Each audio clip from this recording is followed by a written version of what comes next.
आपने सैटेलाइट के बारे में तो जरूर सुना होगा।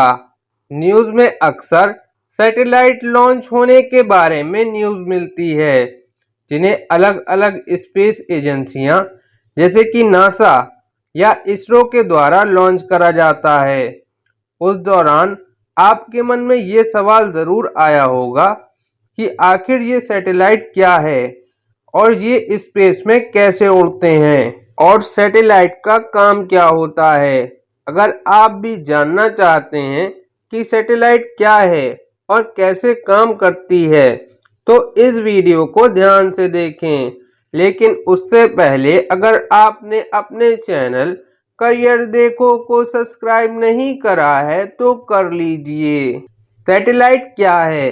सैटेलाइट स्पेस में मौजूद उस ऑब्जेक्ट को कहते हैं जो किसी प्लैनेट या स्टार के चारों तरफ चक्कर लगाती है। सैटेलाइट नेचुरल भी हो सकती है और मैनमेड या आर्टिफिशियल भी, जैसे मून अर्थ के चारों तरफ चक्कर लगाता है और ये अर्थ का नेचुरल सैटेलाइट है। इसी तरह इंटरनेशनल स्पेस स्टेशन ISS एक आर्टिफिशियल सैटेलाइट है जो अर्थ का चक्कर लगाता है।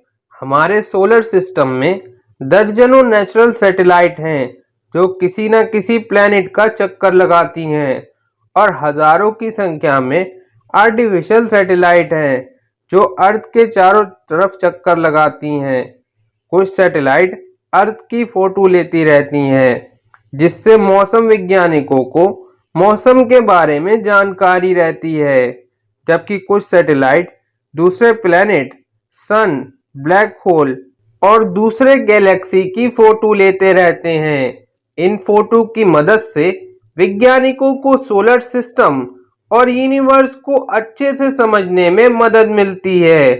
बाकी सैटेलाइट का यूज मेन रूप से कम्युनिकेशन के लिए करा जाता है, जैसे टीवी सिग्नल्स और फोन कॉल को दुनिया भर में भेजना होता है।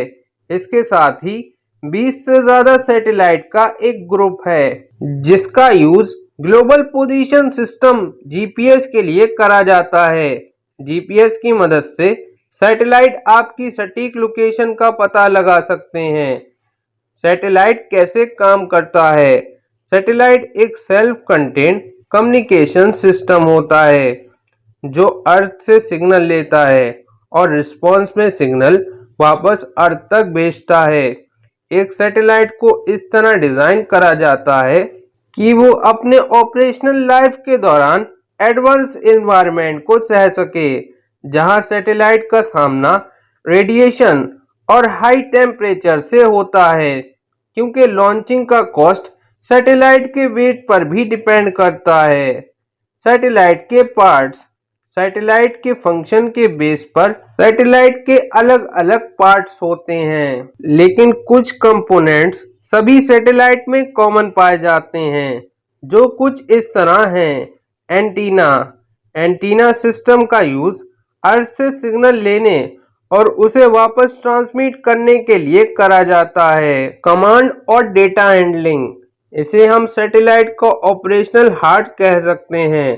कमांड और कंट्रोल सिस्टम सैटेलाइट की हर एक चीज पर नजर रखते हैं और ऑपरेशन के लिए अर्थ से कमांड रिसीव करते हैं। गाइडेंस और स्टेबलाइजेशन, सैटेलाइट में लगे सेंसर्स ऑर्बिट में सैटेलाइट की निगरानी करते हैं और सुनिश्चित करते हैं कि सैटेलाइट सही डायरेक्शन में जा रहा है या नहीं। जरूरत पड़ने पर थ्रस्टर और दूसरे डिवाइसेस की मदद से सैटेलाइट की डायरेक्शन और प्लेस दोनों बदल सकते हैं। हाउसिंग, इसे मजबूत मेटल से बनाया जाता है ताकि स्पेस के एडवांस एनवायरनमेंट को सहन कर सके। पावर, अधिकतर सैटेलाइट्स सोलर पैनल का यूज कर सन की किरणों को बिजली में बदलते हैं। ट्रांसपोंडर्स, अपलिंक और डाउनलिंक सिग्नल अलग अलग फ्रीक्वेंसी पर आते जाते हैं। ट्रांसपोंडर अपलिंक की गई फ्रीक्वेंसी को डाउनलिंक फ्रीक्वेंसी में बदलते हैं। पेलोड, इंफॉर्मेशन कलेक्ट करने के लिए पेलोड का यूज करा जाता है, जैसे कैमरा या पार्टिकल डिटेक्टर। सैटेलाइट इतने इम्पोर्टेंट क्यों हैं? सैटेलाइट किसी पक्षी की तरह धरती या दूसरे प्लेनेट के बड़े एरिया को एक बार में देख सकते हैं। सैटेलाइट धरती पर मौजूद डिवाइसेस की बजाय अधिक और तुरंत डेटा कलेक्ट कर सकते हैं। धरती से देखे जाने वाले किसी टेलीस्कोप की तुलना में सैटेलाइट के जरिए स्पेस को बेहतर तरीके से देखा जा सकता है, क्योंकि सैटेलाइट बादलों और इन्वायरमेंट में मौजूद डस्ट और मॉलिक्यूल के ऊपर उड़ते हैं, जो अर्थ से देखने में सैटेलाइट के आने से पहले सिग्नल को दूर तक भेजना पॉसिबल नहीं था, क्योंकि टीवी सिग्नल केवल एक ही सीधी डायरेक्शन में ट्रैवल करते हैं। इसलिए ये सिग्नल स्पेस में वीक पड़ जाते हैं। बजाय अर्थ के कर्व को फॉलो करने के, कभी कभी पहाड़ और ऊंची इमारतें इन्हें ब्लॉक कर देती हैं। दूर एरिया में फोन कॉल्स करने में भी प्रॉब्लम होती थी। लंबी दूरी तक और पानी के नीचे टेलीफोन तार बिछाना मुश्किल और महंगा पड़ता था। अब सैटेलाइट के साथ टीवी सिग्नल और फोन कॉल को ऊपर सैटेलाइट तक भेजा जाता है और उसी समय सैटेलाइट इन सिग्नल को अर्थ पर अलग अलग एरियाज में भेजती है। सैटेलाइट स्पेस में कैसे टिका रहता है? ज्यादातर सैटेलाइट को रॉकेट के जरिए स्पेस में लॉन्च करा जाता है। सैटेलाइट अर्थ का चक्कर तभी लगा सकती है जब उसकी स्पीड अर्थ की ग्रेविटी से बैलेंस होती है। बिना इस बैलेंस के सैटेलाइट स्पेस में सीधी डायरेक्शन में नहीं उड़ सकती है। मेन तौर पर सैटेलाइट इन 3 ऑर्बिट में चक्कर लगाती है, जो कुछ इस प्रकार हैं। लोअर अर्थ ऑर्बिट, ये ऑर्बिट अर्थ सरफेस से 160 से 2000 किलोमीटर की ऊंचाई तक फैला हुआ है। इस ऑर्बिट में ही ज्यादातर ह्यूमन मिशन को पूरा करा जाता है। इसके अलावा इंटरनेशनल स्पेस स्टेशन भी इसी ऑर्बिट में चक्कर लगाती है। जियो स्टेशनरी ऑर्बिट, ये वो ऑर्बिट है जिसकी ऊंचाई अर्थ के इक्वेटर से 35,786 किलोमीटर ऊपर है। कम्युनिकेशन सैटेलाइट के यूज के लिए ये बिल्कुल सही प्लेस है। इस ऑर्बिट में सैटेलाइट वेस्ट से ईस्ट डायरेक्शन में ट्रैवल करते हैं। सैटेलाइट उसी स्पीड और डायरेक्शन के साथ घूमते हैं जिस स्पीड और डायरेक्शन के साथ अर्थ घूमती है। अर्थ से देखने पर जियो स्टेशनरी सैटेलाइट हमेशा एक ही प्लेस पर दिखाई देते हैं। तीसरा है polar orbit. Polar orbit lower earth orbit का ही एक सब टाइप है, जिसकी ऊंचाई अर्थ के सरफेस से 200 से 1000 किलोमीटर के बीच होती है। इस ऑर्बिट में satellites pole to pole, north to south direction में ट्रैवल करते हैं। आर्टिफिशियल या मैन मेड सैटेलाइट कितनी तरह के होते हैं?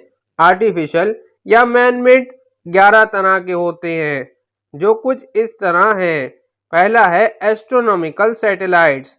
ये वो सैटेलाइट हैं जिनका यूज दूर लोकेटेड प्लैनेट यूनिवर्स की स्टडी के लिए करा जाता है। दूसरा है बायो सैटेलाइट। ये वो सैटेलाइट हैं जिनका यूज स्पेस में जीवित जीवों को ले जाने के लिए करा जाता है। तीसरा है कम्युनिकेशन सैटेलाइट। इन सैटेलाइट का यूज टेलीकम्युनिकेशन के लिए करा जाता है। चौथा है navigation satellite. Navigation satellite mobile receiver पर ट्रांसमिट किए गए रेडियो सिग्नल का यूज करते हैं जमीन पर उनकी सही पोजीशन का पता करने के लिए। एग्जाम्पल के लिए ग्लोबल पोजीशनिंग सिस्टम। पांचवा है वेदर सैटेलाइट। इनका यूज अर्थ पर मौसम की जानकारी के लिए करा जाता है। छठा है अर्थ ऑब्जर्वेशन सैटेलाइट। इनका यूज मैप बनाने के लिए, इन्वायरमेंट पर निगरानी रखने के लिए करा जाता है। सातवां है किलर सैटेलाइट। ये वो सैटेलाइट हैं जिनका यूज दुश्मन के हथियार सैटेलाइट तबाह करने के लिए करा जाता है। आठवां है स्क्यूड स्पेसक्राफ्ट। इन्हें स्पेसशिप भी कहा जाता है। ये बड़े सैटेलाइट होते हैं जो इंसान को ऑर्बिट या इससे आगे छोड़ने और उन्हें वापस लाने में सक्षम होते हैं। नमा है मिनिएचर स्टेशन। ये सैटेलाइट साइज में छोटे और कम वेट वाले होते हैं। वेट के हिसाब से इन्हें 3 पार्ट्स में डिवाइड करा गया है। मिनी सैटेलाइट 500 से 1000 केजी, माइक्रो सैटेलाइट 100 केजी से कम और नैनो सैटेलाइट 10 केजी से कम। 10वां है space based solar power satellites. ये वो सैटेलाइट हैं जिनका यूज सन से एनर्जी लेने और इसे अर्थ या किसी और जगह यूज करने के लिए करा जाता है। 11वां है स्पेस स्टेशंस। ये आर्टिफिशियल ऑर्बिटल स्ट्रक्चर होते हैं। इनको मैन्युफैक्चर इंसानों के बाहरी स्पेस में ठहरने के लिए करा जाता है। तो दोस्तों, आपको ये वीडियो कैसी लगी हमें कमेंट करके ज़रूर बताएं। हम मिलेंगे आपसे अगली वीडियो में।